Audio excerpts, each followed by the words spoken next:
Friends, few days ago I told you the incredible story of Judge Raina Washington, the federal judge who went undercover and exposed a massive police corruption ring in Jefferson County, Alabama. Her courage led to the arrest of over 30 corrupt officials and changed an entire community. But today, I'm going to tell you what happened next, and it's more shocking than anything you could imagine. The powerful people Judge Washington destroyed weren't going to go down quietly. What they did to try to silence her forever will leave you speechless, but what she did in response proves that true justice can never be stopped. This is the story they tried to bury. Watch until the end to see how one woman's refusal to be intimidated saved not just her own life, but exposed corruption that reached all the way to the governor's mansion. It was a cold February morning in Birmingham, Alabama, 6 months after Judge Washington's explosive revelation had sent shockwaves through the state's law enforcement community. Judge Washington was in her chambers at the federal courthouse, reviewing case files, when her clerk, Patricia Williams, knocked urgently on her door. "Your Honor, there's something you need to see," Patricia said, her voice tight with concern. She handed Judge Washington a manila envelope that had been slipped under the courthouse's main door sometime during the night. Judge Washington opened the envelope and found a single photograph, a picture of her own house in Mountain Brook, taken from across the street. On the back, someone had written in red ink, "We know where you sleep. Stop digging or you'll be sleeping permanently." This wasn't the first threat Judge Washington had received since exposing the Jefferson County corruption ring. Over the past 6 months, she'd gotten dozens of anonymous letters, threatening phone calls, and reports of strange cars parked outside her home. But this photograph was different. This was personal. This was a direct threat to her life. "Patricia, call Agent Davis at the FBI immediately," Judge Washington said, her voice steady despite the chill running down her spine. "And cancel all my appointments for today." What Judge Washington didn't know was that the corruption she'd exposed was just the tip of an iceberg. The 30-plus officials who'd been arrested were small fish in a much larger pond, and the big fish weren't happy about the attention she'd brought to their operation. 2 hours later, FBI Special Agent Marcus Davis arrived at Judge Washington's chambers with disturbing news. "Your Honor, we've been monitoring chatter from some of the arrested officers, and there's something you need to know. The corruption in Jefferson County wasn't operating independently. It was part of a statewide network that includes officials at the highest levels of Alabama government." Judge Washington leaned forward in her chair. "How high?" "We have evidence suggesting involvement from the state attorney general's office, the governor's chief of staff, and possibly the governor himself. They've been using local police departments across Alabama to intimidate political opponents, suppress voting in certain communities, and even eliminate witnesses in federal cases." Agent Davis pulled out a thick file and placed it on Judge Washington's desk. "These are transcripts of recorded conversations between some of the Jefferson County officials and people in Montgomery. They specifically mention you as a threat that needs to be neutralized." Judge Washington felt her blood run cold as she read the transcripts. "That judge bitch in Birmingham is causing too many problems. If she keeps digging, she's going to bring down the whole operation. Can't we just discredit her? Plant some evidence, make her look corrupt?" "We tried that. She's too clean. Been a federal judge for 15 years without so much as a parking ticket. We might have to consider more direct action." "You mean?" "I mean whatever it takes to protect what we've built here. Too much money, too many people involved to let one stubborn judge destroy everything." Judge Washington looked up at Agent Davis.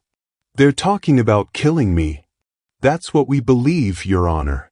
Which is why we need to get you into federal protection immediately."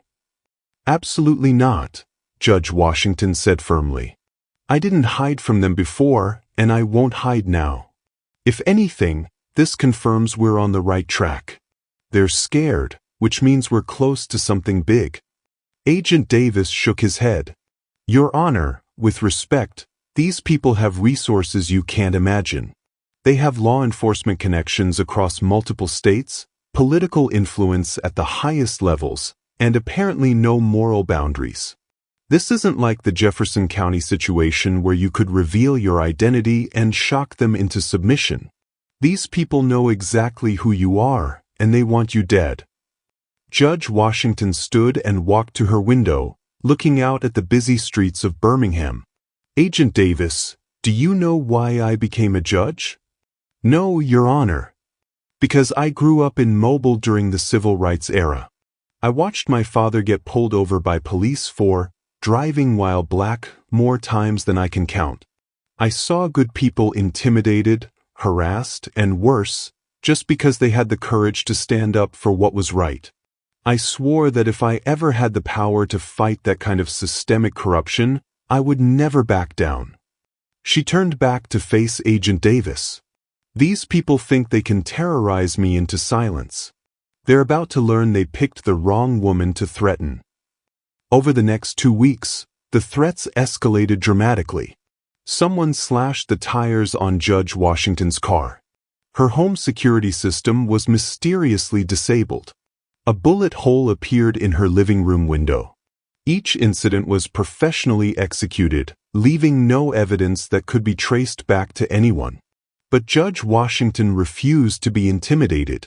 Instead, she did something that shocked everyone, including the FBI. She called a press conference. On a sunny March morning, Judge Washington stood before a crowd of reporters on the steps of the federal courthouse in Birmingham. Behind her stood Agent Davis, U.S. Attorney Janet Morrison, and a dozen other federal officials.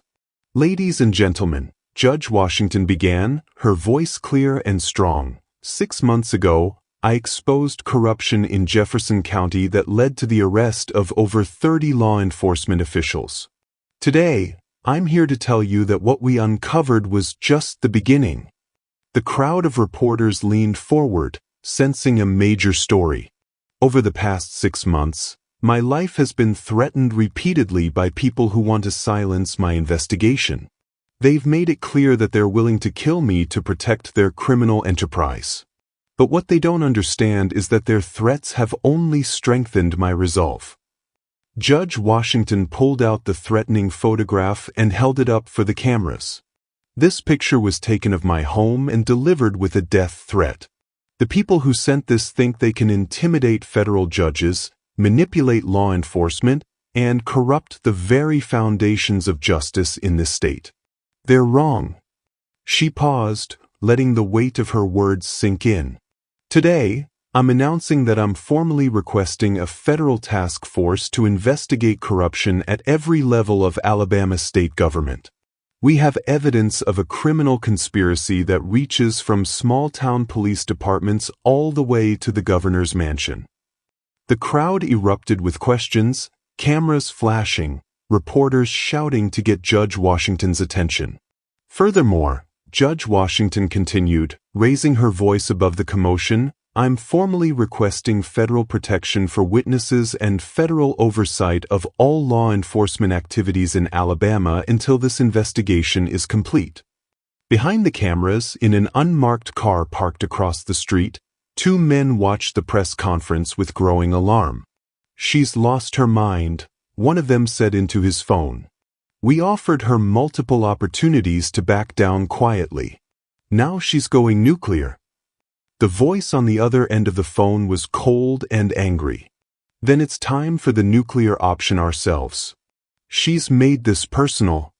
That evening, as Judge Washington was leaving her chambers after working late, Agent Davis approached her in the parking garage.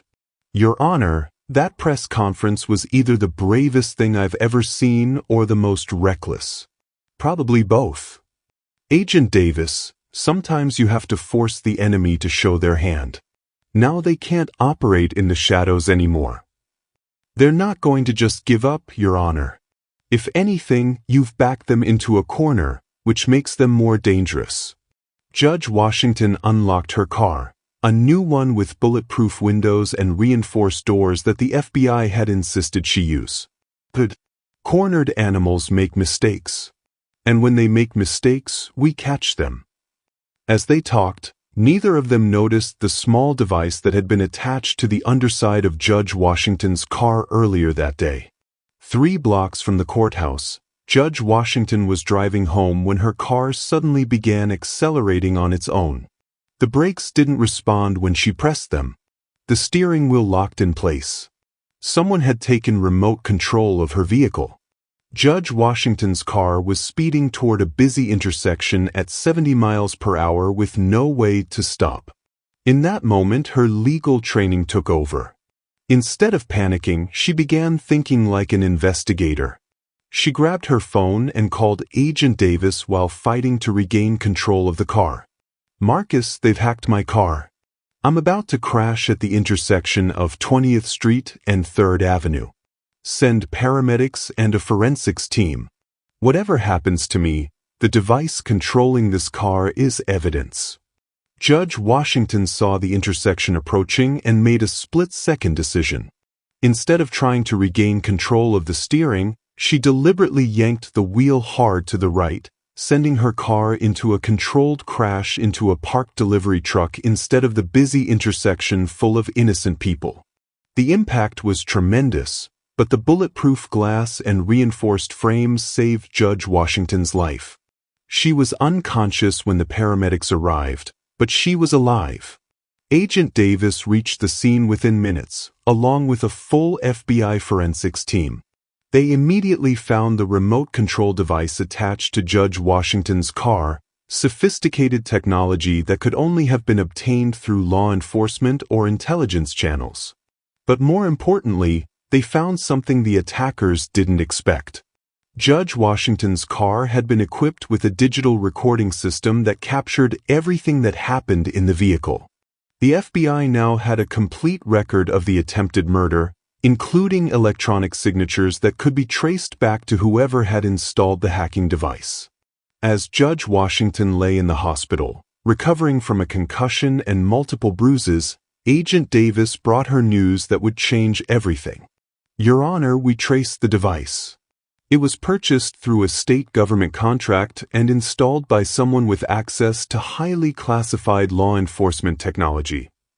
Which means we now have proof that someone in state government tried to murder a federal judge. This isn't just corruption anymore, it's domestic terrorism." Judge Washington smiled despite her injuries. "They just handed us the evidence we needed to take down the entire network." Over the next 48 hours, while Judge Washington recovered in the hospital under heavy federal protection, the FBI launched the largest law enforcement operation in Alabama history. Using the evidence from the car hack, federal agents executed simultaneous raids on over 200 locations across Alabama.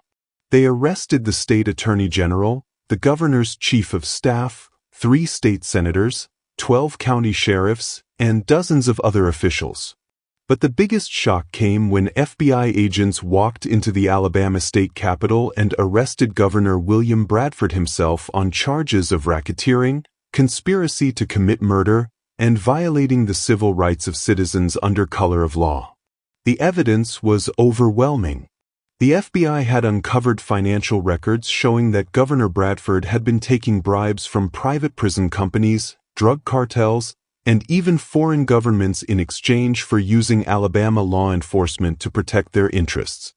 Judge Washington watched the arrests from her hospital bed, surrounded by FBI agents and feeling vindicated but not victorious. "Your Honor," Agent Davis said, "you should know that when we arrested the governor, he asked to make a statement. He said, and I quote, that judge should have minded her own business. Some things are bigger than one person's sense of justice." Judge Washington shook her head sadly. That's exactly the attitude that made all of this necessary. He still doesn't understand that justice isn't negotiable. The trials that followed made national news. One by one, the corrupt officials were convicted and sentenced to long prison terms. Governor Bradford himself was sentenced to 35 years in federal prison. The state attorney general got 25 years. The conspiracy had involved over 300 people across Alabama's government and law enforcement communities. But the real victory came 6 months later, when Judge Washington attended the graduation ceremony at the Birmingham Police Academy. The academy had been completely reformed with federal oversight, and the new class of officers was the most diverse in Alabama history. Among the graduates was a young black woman named Sarah Mitchell, the daughter of one of the corrupt officers who had been arrested in the original Jefferson County scandal. After the ceremony, Sarah approached Judge Washington. "Your Honor, I wanted to thank you personally. What you did didn't just clean up corruption, it gave people like me the chance to be the kind of police officer this state actually needs." "Your father?" Judge Washington asked gently. "He's serving his sentence.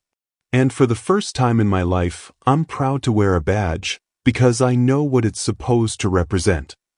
Judge Washington felt tears in her eyes. That's what this was all about. Making sure the badge represents justice for everyone, not just the powerful.